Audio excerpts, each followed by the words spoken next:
The head of Myanmar's ruling junta says military rule in the country is temporary. Can the people of Myanmar and the international community believe this?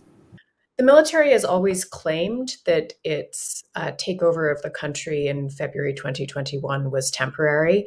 That's why it invoked the state of emergency, which inherently is a temporary measure. However, they've now extended that state of emergency multiple times. We're now 3 years on since the coup. So it would be hard to understand the military's current rule of the country as temporary. I mean, the only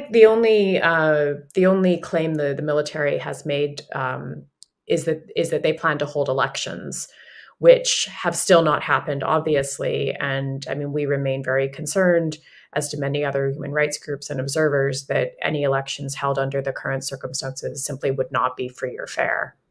What have been the social repercussions in Myanmar due to the 2021 coup?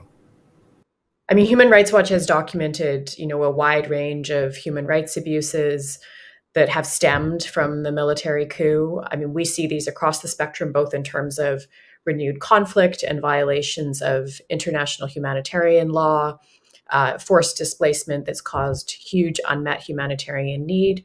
The UN currently estimates more than 18 million people require humanitarian assistance in Myanmar. But then it's also just affected the enjoyment of rights of people living across the country, whether that's in terms of their right to access to healthcare, to education, all the things that everyone needs to just live their life on a day-to-day basis. What have been the regional ramifications due to the crisis in Myanmar? I mean, there's huge regional ramifications of Myanmar's crisis, which is both like a human rights crisis and a humanitarian crisis. I mean, we see this in many different aspects. I mean, on the one hand, you have refugees, tens of thousands of them who have fled to neighboring countries in the last 3 years, primarily to India, as well as to Thailand. We're also likely to see a further exodus from Myanmar as a result of conscription being imposed. Does the Myanmar military have a history of seizing power? Yeah, so the military was in power for decades prior to the country's opening around 2010. So the military has a long history of trying to control the country and its people.